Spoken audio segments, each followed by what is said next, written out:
This is English shorthand dictation number 94 and the dictation speed is 160 words per minute. Ready? Start. Honorable Speaker Sir, Article 123 of the Constitution of India, which provides for the power to promulgate ordinances during recess of Parliament, has certain very specific trigger phrases, and these trigger phrases need to be activated in order to shift the burden of lawmaking from the legislative institutions to the executive.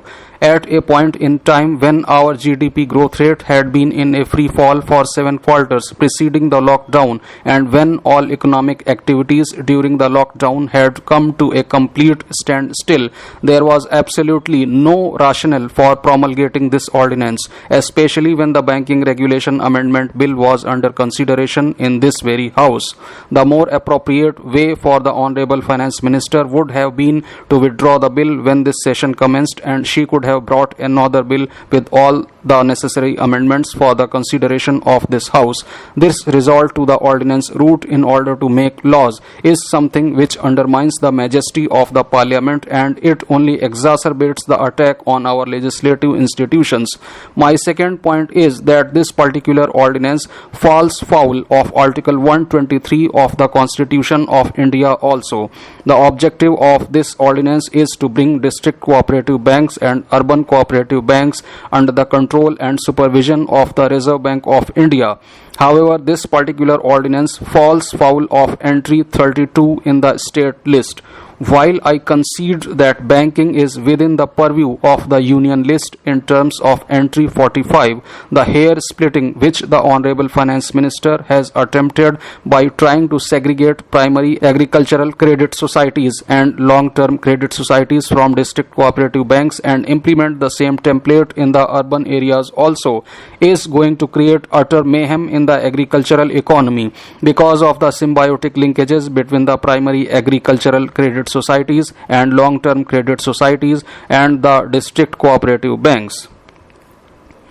The final point that I would like to stress and underscore is that the record of the Reserve Bank of India with regard to being able to preempt malfeasance or what is colloquially called scams in the banking sector is very mixed. I do not want to belabor that the Yes Bank, Punjab and Maharashtra Cooperative Bank, ILFS and Diwan Housing Finance Limited are instances of malfeasance which have taken place when these institutions were under the direct superintendence of the Reserve Bank of India. I humbly submit that the Reserve Bank of India is in itself a conflicted institution by design. It is the regulator of the banks. It is the investment banker of the government. It is the owner, operator, regulator and player on the bond market. It is the manager of the government's credit and monetary policies. It is the foreign exchange regulator, and it is the currency regulator, and the list goes on and on. If there is a need to bring about substantive reform, the need is to unscramble this egg called the Reserve Bank of India and segregate its various functions by spinning them off into different instrumentalities so that the primary function of the Reserve Bank of India as the regulator of the Indian banking system can be primarily discharged. My humble appeal to the Honorable Finance Minister is this: let us leave the cooperative sector alone. If there have been instances of malfeasance in district cooperative banks and urban cooperative banks, there are as many success stories which have played themselves out in the past 7 decades. State governments are more than competent to discharge their functions, and in a federal polity, this ordinance and the bill which seeks to replace it is a frontal assault on the federal structure of the Constitution, and this will have long-term implications on the democratic polity of India. I once again urge the Honorable Finance Minister to withdraw this bill and let this ordinance be disapproved by a statutory resolution. Otherwise, this House will be witness to another blow which is being dealt to federalism and which would have long-term implications on the polity of this country. The Honorable Minister, while introducing the bill, started by saying that this bill is being brought to protect the urban cooperative banks and the depositors. My question to the Honorable Minister is this. The Reserve Bank of India's FSR report of December 2019 says that the state-run banks account for 90% of frauds by value, private banks account for 9%, and foreign banks 0.4%. This says a lot about the internal controls in the state-run banks. What is the government doing? Their hollow claim has been badly exposed by the Reserve Bank of India's report itself. My second question to the Honorable Minister is this. The Punjab National Bank was hit with rupees 23,000 crore scam, and we know Mr. Nirav Modi fled and no heads have rolled so far. The third question is about the Modi government's real concern about the PMC Bank. When it came to Yes Bank, the State Bank of India immediately infused funds into Yes Bank. Why is this stepmotherly treatment there for PMC? 60 people have committed suicide. What is the interest that government had with Yes Bank and that same love is not shown towards PMC Bank? What kind of administrator is working in PMC Bank for last 1 year? The honorable person has not been able to sell the yacht which is stuck in Sri Lanka. 2 aircrafts are stuck at Mumbai airport. This is the love of this government for PMC Bank's depositors who are suffering day in and day out. The bill talks about issue of equity preference shares by way of public issue and private placement. Are you trying to say that now Securities Exchange Board of India will interfere in it? Please enlighten all of us. The Reserve Bank of India is being given power as claimed by the government. If that is the case, why did Yes Bank and many other scams happen in March 2020? What was Reserve Bank of India doing? What was this government doing? How did they allow these things which happened right under the rule of Mr. Modi? Since demonetization, the financial industry slowly and steadily started collapsing and showing how the regulation by Reserve Bank of India, Securities Exchange Board of India and NABARD is completely absent. The banks are now suffering. I feel one of the reasons is this unplanned decision of demonetization. The above frauds reported by banks have increased by 28%.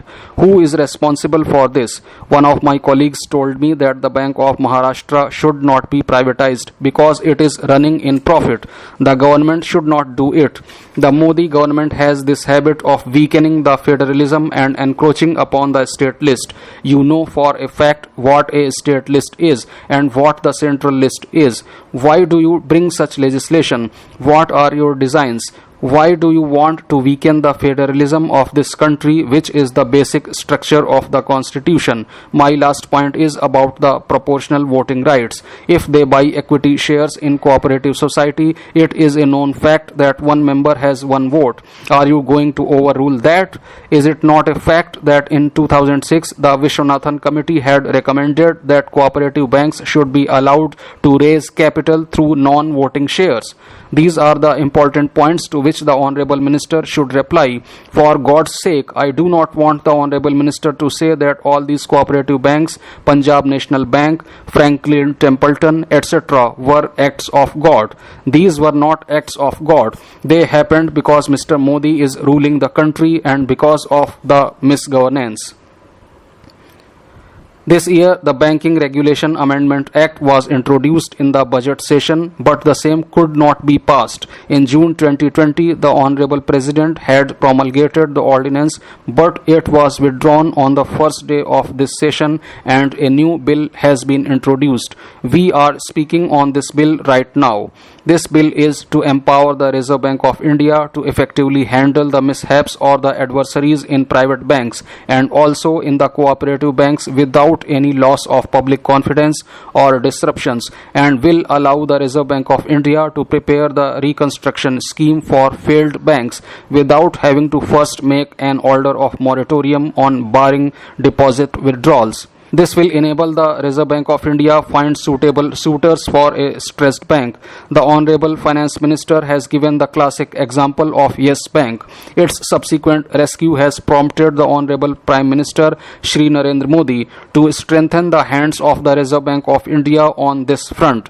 Coming to this bill, I would like to tell why this amendment is crucial. We need to go back to see how many cooperative bank scams have happened in India, as also various malpractices and their implications in these cooperative banks. We know that the cooperative banks were established in India to facilitate rural credit and to cater to the needs of small farmers and businessmen.